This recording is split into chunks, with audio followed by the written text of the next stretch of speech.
All right, let's dive into the world of Steve Jobs. Everyone wants to know how he approached innovation and leadership, right? Well, we've got excerpts from Inside Steve's Brain by Leander Kahney. This audiobook, I mean, it really gets into how his way of thinking shaped not only Apple, but like the whole tech scene. It really does. I Yeah. mean, we know the products, the success, all that, but this goes deeper. We're looking at the how, the thinking behind it all, the principles. Okay, so imagine 1997, Jobs is back at Apple after, what, a decade of being gone? And what's the company look like? Practically bankrupt, products all over the map. I mean, it's wild to think of Apple, known for simplicity, being that messy. Totally. Remember, this is pre-iMac, pre-iPod, pre-everything we think of as Apple today. They were making printers, the Newton, which didn't really work out. Right, and then Jobs comes in and does what many thought was insane. He Yeah. cuts everything down to just 4 computers. Huge gamble. It was a statement, like, we're not trying to be everything to everyone anymore. It was about focusing on their strengths and cutting anything that didn't fit, even if it was making money. It had to fit the vision. Connie talks about this how to choose your Mac poster from before Jobs came back. Imagine a flowchart to navigate Apple's crazy number of products. It just shows how lost they were. The poster's a perfect example of the problem Jobs was tackling. And he replaces it with what? A simple whiteboard diagram. Consumer versus professional, desktop versus portable. Basic 2x2 grid, but it completely shifted their strategy. And the core of that strategy was that Jobs didn't want to compete on price. He wanted products so good, so well designed, you'd pay more for them. Yeah, he knew that race to the bottom pricing would just kill innovation and quality would suffer. It's fascinating because Jobs wasn't just saving Apple, he was redefining tech companies. Like, the common thought was make tons of stuff, sell it cheap.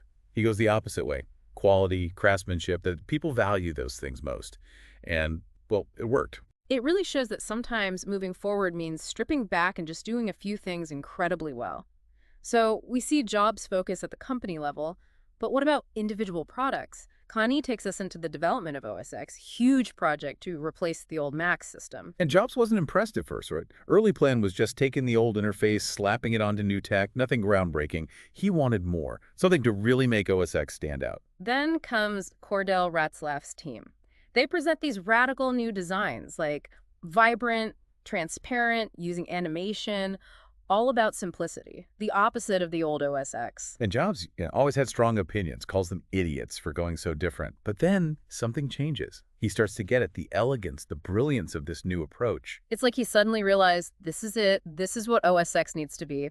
And that kicked off this intense design phase, everything scrutinized, down to each pixel. Jobs basically became Apple's one-man focus group, pushing for perfection. But this was deeper than just looks. Jobs' new design is more than that. Design is how it works, right? Every single thing, like the traffic light window buttons, red, yellow, green, or the fonts they used. It was all meant to make the experience intuitive and, frankly, enjoyable. It's interesting how those small choices, like the buttons, they show a deeper thought process. Red means stop, green means go. It's almost like we know it instinctively. Exactly. Good design taps into that. Yeah. Creates an experience that feels natural, easy, and to actually pull that off, that's hard. And it wasn't just about ease of use, it was control too.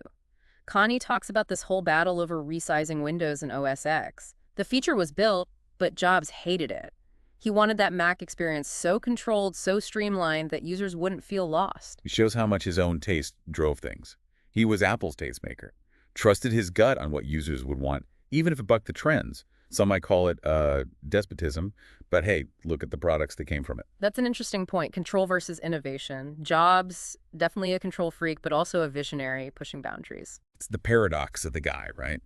Demanding, even harsh sometimes, but he inspired loyalty and respect. People like Jony Ive, the design mind behind iMac, iPod, iPhone. He stuck around Apple for decades, working closely with Jobs. It makes you wonder, how do you keep those partnerships going with that personality? I think it comes down to shared passion, that striving for excellence. It wasn't just products for Jobs, it was a mission. And that energy, that commitment to something great, it rubs off on people, attracts those who want to work hard, take the critiques, and make something truly amazing. And that went beyond Apple itself. Jobs was amazing at teaming up with other companies. The Pixar deal with Disney, iTunes getting music from record labels, those changed entire industries. He just got the big picture, saw how the pieces fit together to make something new. It wasn't just deals, it was about making wins for everyone involved. So, focus, design, partnerships. But then there's this other side, his obsession with how the customer actually experiences it all. He wasn't just building products, he was building whole ecosystems around them. Absolutely. And here's where that despotism comes back in. Jobs, famously, hated market research, focus groups. His thing was people don't know what they want till you show it to them. So HE was the focus group, trusting his gut to lead the way. And so often he nailed it. The iPod, at first people laughed, like, who needs 1,000 songs on the go? But Jobs saw it, how it would change how we listen to music, and boom, he was right. It shows how well he understood technology, how to see past the limits of the moment. He wasn't just dreaming, he knew how to make it real. Remember that story about the iPod's headphone jack, how he insisted it had to make a satisfying click when you plugged it in? Oh yeah, classic Jobs. Yeah. But it wasn't just being controlling for fun. He knew those little things add up to that feeling of quality, that craftsmanship that Apple's known for. He was obsessed with that seamless experience, how a product looks, feels, even sounds. All of it mattered, and that detail, that chasing perfection, that's what set Apple apart. And it went into software too. Jobs pushed for interfaces that were simple, intuitive, almost like appliances.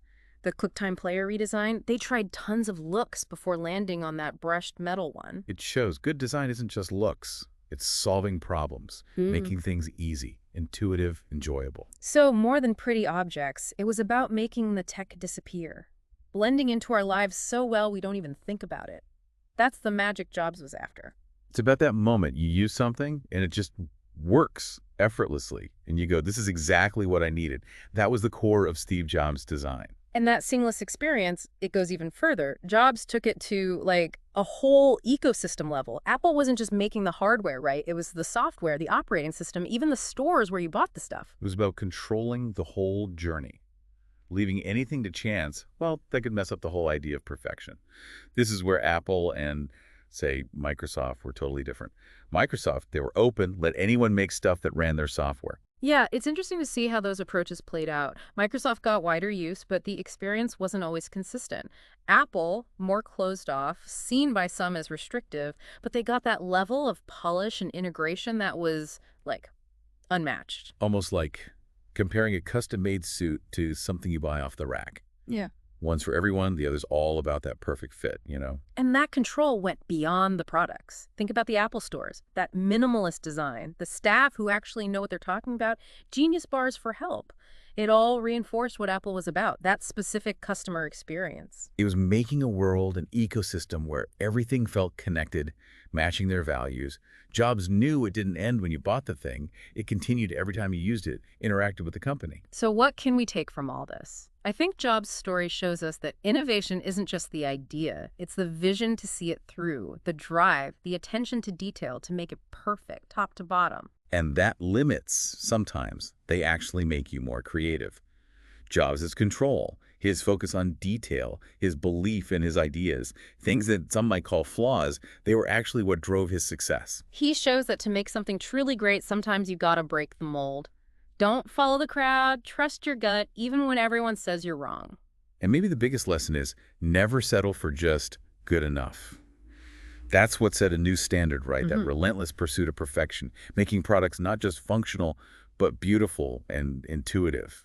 We really got a glimpse inside the mind of a visionary, someone who changed how we use tech, but also what it means to be an innovator. And as you go forward, think about it. What would Steve Jobs do?